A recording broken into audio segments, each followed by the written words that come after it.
세상의 변화를 알아가는 즐거움, 투자로 인생을 바꾸는 사람들, YG 클럽. 지금 고정 댓글을 확인하세요. 그로스힐 자산운용의 김태홍 대표님, 어서 오십시오. 네, 안녕하십니까. 와주셔서 고맙습니다. 네. 지난 6월에 나오셔서 딱 해주신 말씀이 네. 너무나 정확히 들어맞았습니다. 네. 좀 6월 시장은 좀 조정이 있을 것 같다.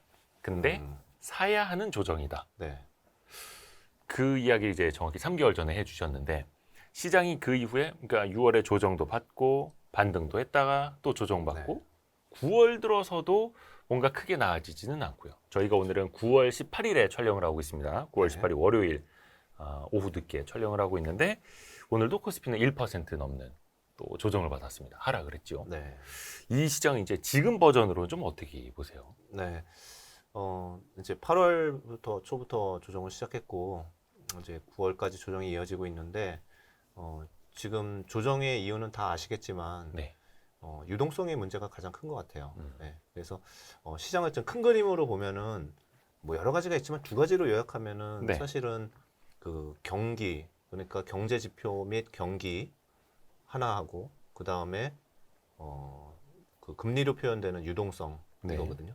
근데 경기는 생각보다 이제 많이 상향 조정됐고 좋은데, 미국 경기요? 네, 미국 경기 및 뭐 한국도 나쁘진 않습니다만, 그런데 이제 반면에 유동성은 더 악화가 되고 있는 것 같아요. 그래서 지금 이제 국채 금리로 봐서, 그러니까 명목 금리나 시중 금리 자체가 지금 4.3을 넘어서고 있고, 네. 그게 떨어지지 않으면은 주식시장이 이렇게 좀 뻗어가기는 좀 어렵고요. 네. 이제 그거를 다 확인하고 싶어 하는 게 이제 일단 곧 있을 볼 FOMC에서 어떤 코멘트를 하느냐, 그 다음에 내년에 이제 장기 그 목표 금리를 얼마로 잡고 제시를 하느냐, 이런 거에 따라서 시장이 또 출렁거릴 수는 있지만 9월 달에 조정이면은 거의 이제 조정이 막바지인 것 같고요. 네. 10월 이후로는 물론 이제 늦게까지 조심스럽게 투자는 11월 FOMC를 마지막으로 확인하고 싶어 하시겠지만, 네. 실질적으로 저희가 봤을 때는 10월 달은 이제 저점이 이제 다 충분히 나올 거라고 생각해서 똑같이 말씀드려서 죄송하지만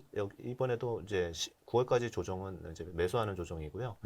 이제 주식 시장이 본격적으로 상승하는 거는 빠르면 10월이지만 확인하고 갈 거는 11월이 좀 넘어야 되지 않을까. 그래서 뭐 산타랠리 말 얘기하잖아요. 그래서 네. 그쪽이 오히려 더 가능성이 있어 보입니다. 네. 본격적인 상승은 약 11월 정도부터 네, 보시는. 요거는 이제 당연히 코스피 기준일 테고요. 또 코스닥은 뭐 또 연말이면 또 양도세 이슈라든지 뭐 수급적인 왜곡이 그렇죠. 좀 많이 네, 일어나서 네. 코스피 기준으로 봐주시면. 네, S&P 500이나 코스피 기준으로 이제 말씀드린 겁니다. 네. 10월이면 바닥 예상. 그러면은 몇 가지 좀 근거를 한번 좀 들어볼까요? 예전에 대표님이 네. 해주셨던 이야기, 또 누누이 강조해 주시는 이야기 중에 하나가 금리 인상이 끝나는 시점부터 네. 주식은 상승하기 시작한다라고 이야기를 해주셨거든요. 네. 그러면 금리 인상이 끝나는 시점을 네. 가늠을 우선 먼저 해보는 게 맞을까요? 그렇죠. 네. 그게 이제 자꾸 뒤로 밀려가지고 예.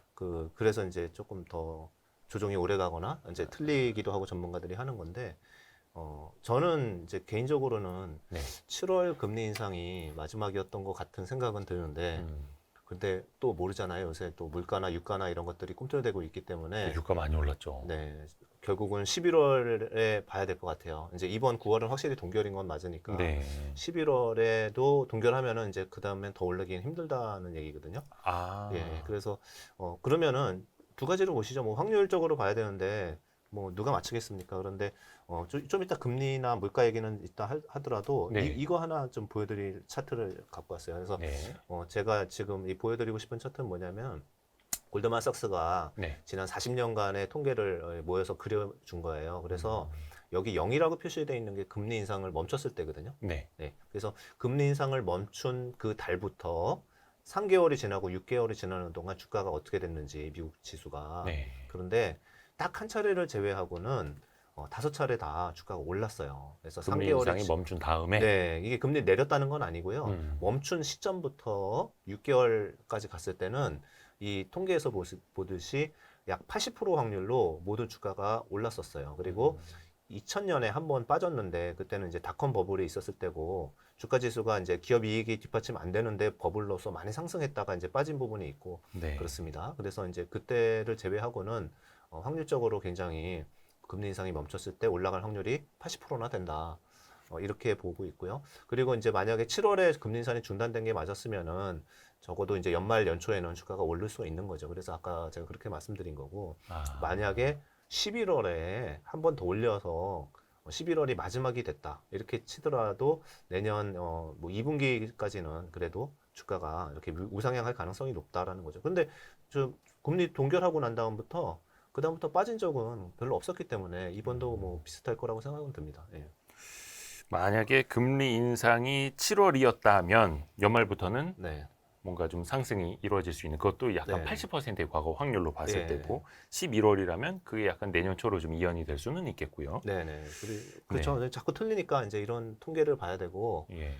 그리고 이렇게 좀 틀리더라도, 한두 달 틀리더라도, 막바지 국면이라는 거는 맞거든요. 네, 그리고 이제 물론 이게 그냥 이 통계만 우리가 보는 게 아니라 물가하고도 같이 보잖아요. 네. 그래서 이제 뭐 물가 얘기도 나오게 되면 더 자세히 말씀드리겠지만, 물가도 좀 하향 안정은 되고 있거든요. 그 핵심 물가 지수 기준으로는요. 그래서 이제 그런 부분들 좀 있고, 네, 그렇습니다. 그러면은 11월도 좀 가봐야 알겠죠. 일단은 9월 그렇죠. FOMC는 네, 네. 거의 90% 이상 금리 동결로 보고 있고 네. 그런 기사가 나와도 뭐 페드에서는 뭐 그냥 그렇게 끄덕거리고 좀 넘어가는 것 같고요. 네. 11월에 만약에 금리 인상이 안 되면 네. 더 이상의 금리 인상은 없을 거라고 방금 말씀해 주셨거든요. 12월 FOMC도 있지 않나요? 있는데요. 네. 지금 이제 물가 같은 경우는 이제 코어 기준으로 보면은 이제 안정이 됐잖아요. 근원 물가 지수. 예, 근원 물가 기준으로. 그래서 지금 이제 4.3%, 4.3 이 정도 나왔는데 지금 작년 10월 달, 11월 달이 근원 물가 지수가 고점이었어요. 예. 그래서 이제 항상 전년 동기 대비로 이제 수익률 이제 증가율을 보는데 네. 그렇게 봤을 때도 지금 아직까지는 하향 안정될 가능성이 높고요. 그 다음에 이제 제가 갖고 온 차트 한두 개만 더 보여드리면, 지금 이게 물가 하향 안정에 대한 거는 뭐 저희가 어떻게 알겠습니까만은, 전체적으로 앞으로 예측할 수 있는 항목들을 뽑아서 보면은, 예. 그래도 오르기 힘들겠다라는 걸 알 수 있을 것 같은데, 일단은 이제 첫 번째로 보면은 여기에 주거비가 천천히 떨어지니까 예. 쉘터라는 주거비를 제외한 슈퍼코어 인플레이션 많이 보잖아요. 네. 요거 보면은 빨간색 선인데 많이 떨어지고 있죠. 예, 떨어지고 있고 전년 동기 대비 증가율입니다. 그 다음에 더 중요한 거는 임금 상승률이 좀 둔화가 돼야 되는데 사실은 임금 상승률이 지금 계속 6% 정도 수준으로 계속 월급이 올라갔었거든요. 전년 동기 대비해서. 근데 그것도 지금 둔화되고 있습니다. 그래서 이쪽도 5% 밑으로 떨어지고 있어서 일단은 이러한 중요한 소비를 담당하는 이런 부분들이 좀 하향 안정이 되기 시작했다라는 부분이 하나 있고요. 그 다음에 이제 제가 렌트만 여기 써놨지만 OER도 봐야 되지만 전체적으로 그러니까 쉘터가 CPI의 40% 정도는 차지하잖아요. 근데 이제 40% 정도 차지하는데 이런 렌트 물가 상승률이나 이런 부분들도 차트에서 보시듯이 이제 둔화가 되기 시작했어요. 그래서 전반적으로 제일 많이 차지하는 CPI 큰 영향을 주는 이런 부분들은 둔화가 되기 시작했는데 여기 그렇다고 이게 한 방향으로 다 맞다라고 말하기도 어려운 부분은 두 가지 걱정은 있어요. 네. 그래서 첫 번째는 우리 이제 지금 연준에서는 핵심 물가 지수만 본다고 얘기를 했었는데 갑자기 또 말 바꿔가지고 뭐 헤드라인만 보면 어떡하냐. 왜냐면 이제 헤드라인은 두 달 전부터 올라가기 시작했잖아요. 3.0 바닥 찍고 3.2 저번에 3.7 이렇게 나왔으니까. 근데 상당 부분이 유가였거든요. 거의 절반이 에너지 인플레이션이었어요. 예. 그 상승률에. 그래서 이제 에너지들 때문에 특히 유가 때문에 헤드라인이 CPI가 이제 그러니까 둔화가 안 되고 올라가면은 또 나름 또 이게 불안하다 생각할 수가 있고요. 두 번째로는 임금은 이제 떨어질 거는 같은데 왜냐하면은 계속 옥죄였기 때문에 그 효과가 경기를 좀 죽이려고 했던 게 이제 정부 정책이었기 때문에 그 부분 효과는 있을 것 같은데 하나는 뭐 임담력이 미국에서도 있는데 예. 전국 자동차 노조에서 뭐 3년간 40% 올려라 뭐 이런 식으로 이제 얘기를 한 거거든요. 그것도 파업도 하고요. 예, 시간당 임금이 이제 4만 원 이렇게 되는 건데 네. 그렇게 물론 한 해에 다 올리는 건 아닙니다. 순차적으로 올리는 건데 그런 부분들도 이제 만약에 그런 기조가 확산이 돼가지고 다른 산업까지 다 늘어나면은 네. 그런 거는 좀 부담이 되는 거죠. 그래서 이런 굉장히 잠재하고 있는 물가 상승 요인들은 분명히 있어서 이거를 예단할 수는 없어요. 뭐 계속 전문가들이 물가 틀렸잖아요. 그렇기 때문에 이런 뭐 악재들도 열어놓고는 봐야 되는데 기본적으로 이제 우리를 작년 내내 괴롭혔던 이런 물가들 특히 월급이 제일 중요하거든요. 소비하는 월급. 그런 부분들이 좀 안정이 되고 두 번째로는 주거비 안정이 되기 시작됐다라는 거, 네. OER이 좀 안정이 시작됐다는 거, 그게 이제 중요하죠. 렌트비하고 임금은 조금 더 상승세가 이제 진정이 되고 있는 국면이고, 네. 근데 반대로 또 국제 유가는 또 최근에 많이 튀어오르고 있어서 네. 안심할 수가 없는 상황이고, 네. 근데 물가는 되게 좀 살얼음판입니다. 그리고 연준이 목표로 하는 2%까지는 네. 아직도 좀 멀어 보이죠. 그렇죠. 예. 9876, 54, 3까지 내려왔는데 거기에서 이제 2까지 내려가는 건 약간 그거는 경기가 상당히 나빠져야지 가능할 것 같고요. 예. 지금 상황에서는. 근데 그 정도까지 가지 않으면은 금리를 안 내릴 수가 있잖아요. 근데 아까도 보여주신 게 금리 인상이 끝나는 시점부터 80%의 확률로 상승세가 시작되더라. 네. 근데 또 한켠에서 우려하는 건 예전 그 어느 때보다 네. 높은 수준의 금리가 상당 기간 길어질 수 있다. 이러고 지금 우려를 많이 하는 거잖아요. 네. 그래서 그 좋은 질문이신데요. 금리를 언제 내릴지는 저희도 모르겠어요. 왜냐하면은 금리를 빨리 내린다는 거는 경기가 생각보다 크게 둔화됐을 때, 네. 그러니까 침체 위기가 있을 때는 빨리 내릴 것 같거든요. 네. 근데 그게 좋은 건 아니잖아요, 반드시. 그렇게 내리면은 그렇죠. 주가도 안 좋습니다. 그냥 물가가 안정되면서 천천히 내려가야지, 사실은 이제 주가에 제일 좋은 거거든요. 근데 지금 상황에서는 이제, 금리를 언제 내릴지 예단하기 힘든 부분들은 그 말씀하신 것처럼 물가가 더 안 떨어지면 어떡하지? 왜냐하면은 올해 내내는 1년 내내 물가가 빠졌거든요. 명목 네. 물가로는. 1년 지났어요. 사실 작년 7월이 고점이었으니까. 그런데 그게 상당 부분은 높은 기저 효과 때문에 그런 부분이 있잖아요. 근데 네. 지금 이제 그 4분기부터는 진검승부죠. 그냥 순수하게 전월 대비 진짜 올라가는지를 봐야 되는 부분이거든요. 그래서 이제 그런 부분 때문에 저도 금리를 빨리 내린다는 생각은 안 해요. 그래서 이제 제가 살펴본 건 뭐냐면은 금리가 과거에 이 어느 정도 그 금리를 인상을 멈추고 그 계속 유지를 했을까를 보니까 평균 한 9개월 정도 유지를 했더라고요.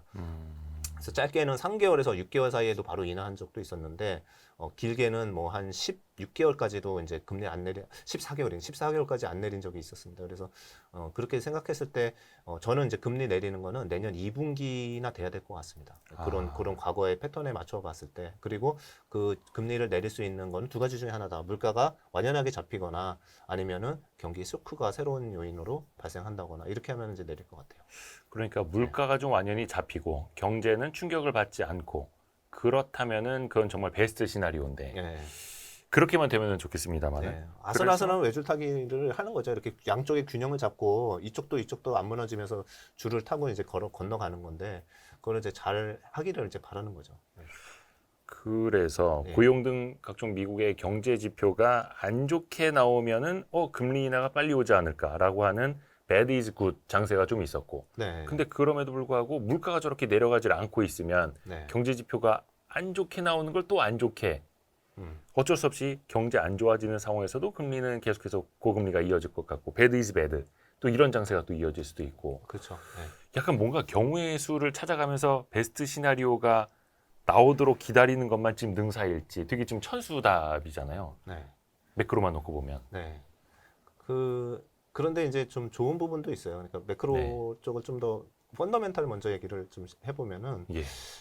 경기는 지금 이제 계속 좋아지고 있는 건 맞아요. 그래서 일단은 양쪽의 균형에서 경기가 확 망가져서 금리를 내리는 일은 별로 없을 거는 같아요. 네. 서서히 둔화될 것 같은 게 일단은 세계 경기를 먼저 잠깐 보면은 네. 제가 화면 띄운 게 이제 자주 제가 보여드리는 OECD 경기 선행 지수인데 네. 이게 추세 지표라서 한번 돌면은 거의 20개월 이상 방향성이 있는 지표입니다. 네. 선행 지표예요. 그리고 네. 그런데 이제 이쪽이 동계 이제 1월 달부터 세계 기준으로 G20 기준으로 올라가기 시작했고요. 미국은 이제 4월부터 턴하기 시작했어요. 그러니까 4월부터 턴했으면은 뭐 후행을 6개월 뒤에 동행해가지고 경기가 본다 그러면은 연말 정도에는 미국 경기도 조금 더 나아지고 있는 게 맞거든요. 그리고 다른 나라, 특히 미국 외에 다른 나라도 굉장히 나쁠 것 같은데 오히려 이제 선행지수가 얘기해 주는 거로는 다른 국가들도 좀 괜찮아지고 있어요. 그리고 이따 중국 얘기도 잠깐 할 건데 중국이 되게 안 좋다고 생각하잖아요. 근데 이상하게 이제 중국에 대해서 의견을 상향하고 있는 이런 모습들이 최근에 잡히기 시작해요. 그리고 생각보다 나쁘지 않다라는 저 지표들이 나오고 있어요. 네. 중국 이야기 나왔으니까 네. 중국 쪽 이야기로 그냥 바로 해볼게요. 네. 사실 중국 쪽 입장에서는 중국 입장이 아니구나. 중국의 경기 회복을 바라는 입장에서는 네. 올해 내내 기대했다가 실망하고 기대했다가 실망하고 했던 거잖아요. 네. 네. 하반기도 이제 또 많이 지나가고 있어서 뭐 연말부터 내년이라고 좀 뭐 어떻게 달라질 수 있는 포인트가 있을까요?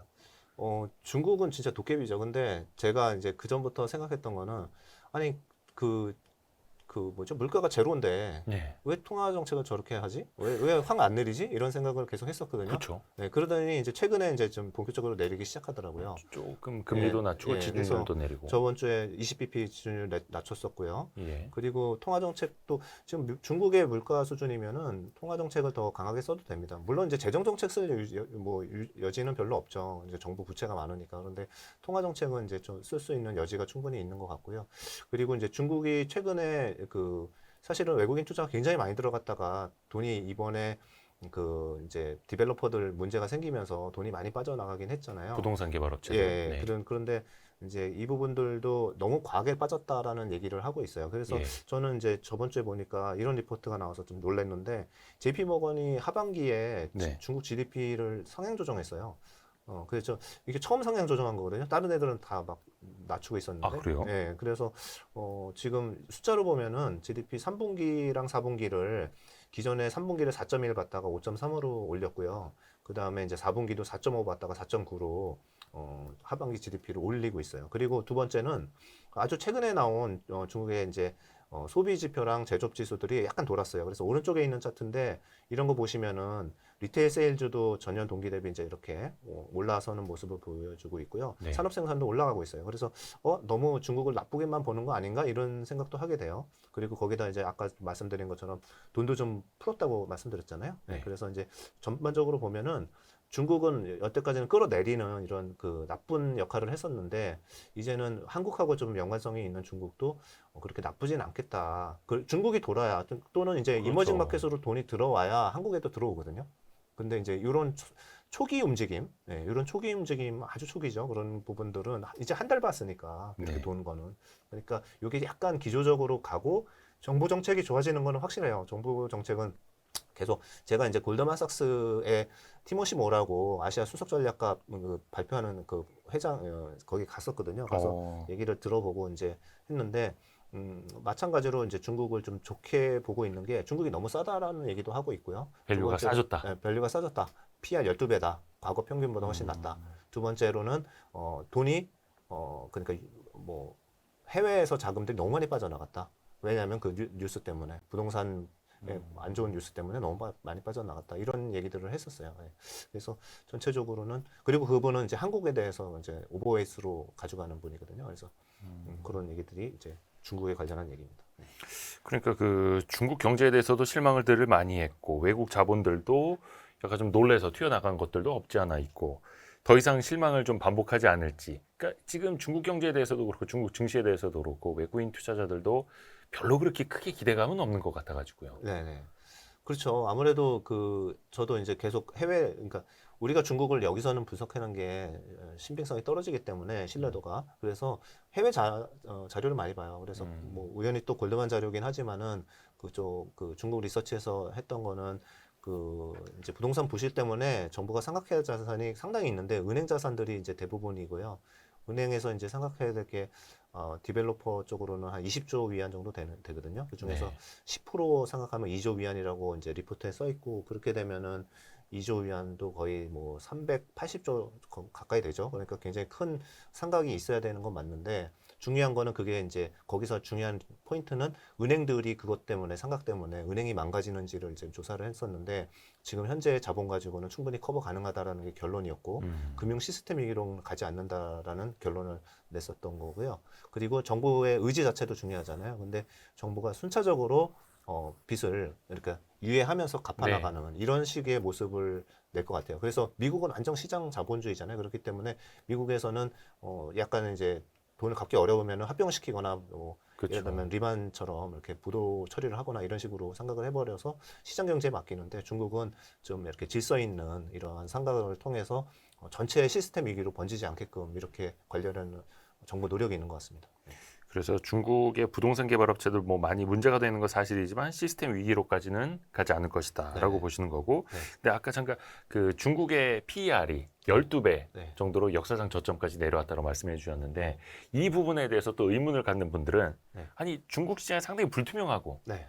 데이터를 이거 믿네만의 말도 많은데 과연 중국 시장을 이렇게 밸류에이션으로 접근이 가능한 시장이냐라는 의문들도 있지 않습니까? 네. 그런데 그것도 같은 맥락에서 보면은 예. 그 전에도 못 믿었고 지금도 못 믿어서요. 똑같습니다. 거기서 더 좋아지는지 더 나빠지는지 그 전에도 속였고 지금도 속였고. 어차피 그래서, 좋을 때도 못 믿었고. 예, 그래서 그 변화가 더 중요한 거거든요. 예. 근데 이제 분명히 15배, 16배 있다가 슬슬 떨어져가지고 이제 떨어진 부분이 크고 그다음에 뭐 상해 지수나 뭐 전체적으로 은행이 차지하는 비중이 좀 크잖아요. 네. 중국은. 그래서 이제 은행 시스템 같은 경우는 뭐 이제 건설업체나 이런 것처럼 이렇게 크게 숫자를 조작하기는 좀 힘들기 때문에 아. 예, 그렇게 떨어졌다는 것 자체가 이제 중요한 것 같아요. 그렇다고 뭐 제가 여기서 중국을 뭐 굉장히 많이 사자 이런 뜻은 좀 아니에요. 사실 지켜볼 부분이 많은데 이렇게 중국의 미묘한 변화가 있는 것들이 네. 한국의 주식시장에도 영향을 주거든요. 그래서 음. 예를 들면은 중국의 소비 관련주나 인프라 관련주들 철저하게 안 보고 있다가 갑자기 또 봐야 될 때도 있는 건데 그런 느낌이 좀씩 와요. 네. 그러면 실제로 좀 중국 관련주들도 좀 어떻게 주시를 하고 계세요? 네, 조금씩 이제 늘려보고 있어요. 음. 네, 소외됐던 그런 주식들을. 근데 이제 중국 관련주라고 하는 것도 네. 경제 구조가 달라져서 그렇죠. 네. 많이 달라졌다고 하지 않습니까? 네. 소비도 그렇고 뭐 네. 석유와 특히 좀 많이 달라졌고. 그렇죠. 예, 예. 그래서 이제 한국에서 플레이할 수 있는 거는 네. 뭐 바로 이제 업종 얘기로 넘어갔는데 이제 잠깐 얘기 드리면은 뭐 제일 쉬운 거는 사실은 이제 중국 관광객이 이제 늘어난다, 단체 관광객들이 많이 들어온다라는 거잖아요. 예약만 봐도 알 수 있고 그래서 이미 주가가 좀 반영을 하고 있지만은 뭐 면세점, 네. 카지노 이런 부분들, 화장품 뭐 일부 예. 네. 그런 부분들이 있고 그 다음에 이제 다른 부분들은 중국에 직접 이제 인프라 투자나 이런 쪽 하는 쪽인데 네. 건설 기계나 이런 쪽 보잖아요. 네.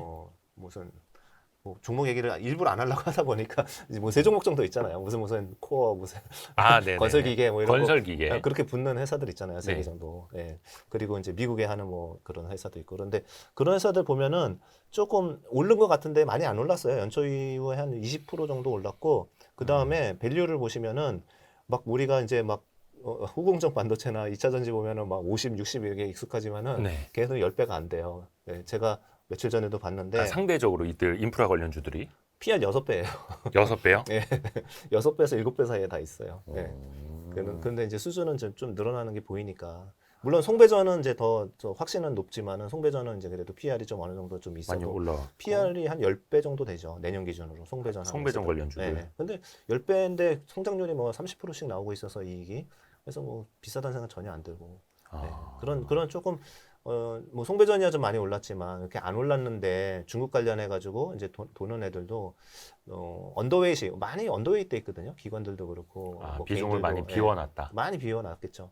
이제 그런 것들도 연말에 가면은 이렇게 순환마 차원에서 좀 좋아질 수도 있죠.